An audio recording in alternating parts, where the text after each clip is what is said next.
La mission, en fait, de Carpe Diem, c'est de soutenir les personnes qui vivent avec la maladie d'Alzheimer et leurs familles, donc leurs proches, conjoints, conjointes, enfants, etc.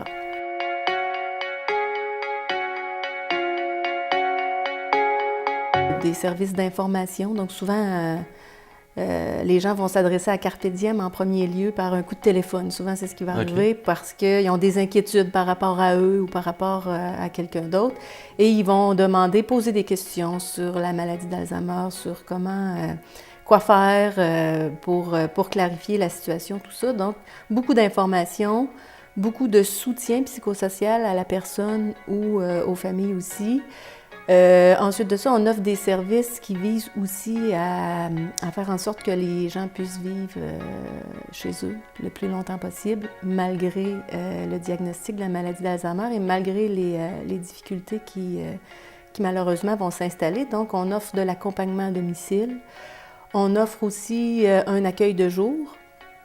Et on offre aussi la possibilité de court répit, donc que les personnes qui vivent à domicile puissent venir passer du temps à la maison Carpe Diem.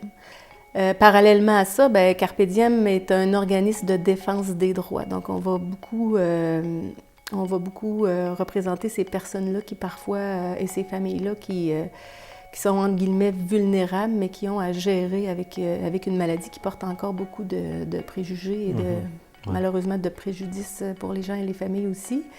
Et nous sommes aussi un organisme de formation et de consultation. Donc, on aide le personnel professionnel à mieux accompagner les gens qui vivent avec la maladie d'Alzheimer dans d'autres milieux d'établissement, donc que ce soit en CHSLD ou dans d'autres maisons d'hébergement. Et même aussi, on soutient d'autres organismes qui ont à œuvrer auprès des personnes qui vivent avec la maladie d'Alzheimer, surtout pour bien comprendre cette maladie-là qui parfois peut être complexe et qui parfois devient un peu mélangeante entre l'histoire de la personne, entre la personnalité de la personne aussi et cette maladie-là qui s'intègre à tout ça.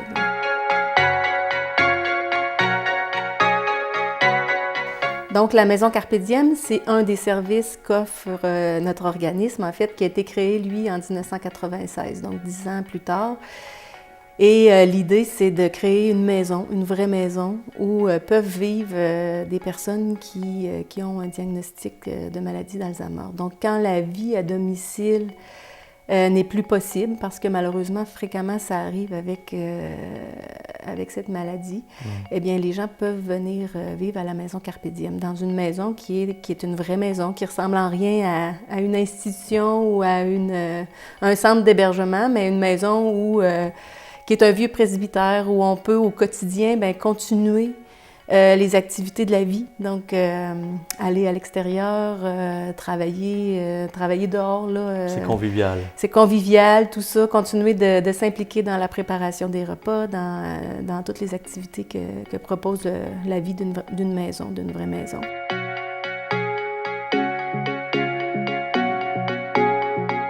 Bien, en fait, si je parle de la maladie ou de la personne qui vit avec la maladie, une des choses qu'il faut démystifier tout de suite, c'est que les gens pensent souvent que c'est une maladie qui va toucher beaucoup la mémoire.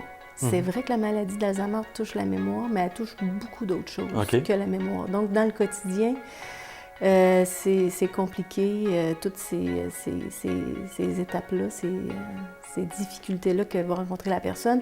Puis pour la personne qui accompagne, souvent le conjoint, conjointe, enfant, c'est toute la compréhension de cette maladie-là qui est compliquée aussi. En fait, les gens ils ont besoin de savoir, ont besoin qu'on leur explique tel comportement. Est-ce que c'est dû à la maladie? Est-ce que c'est dû...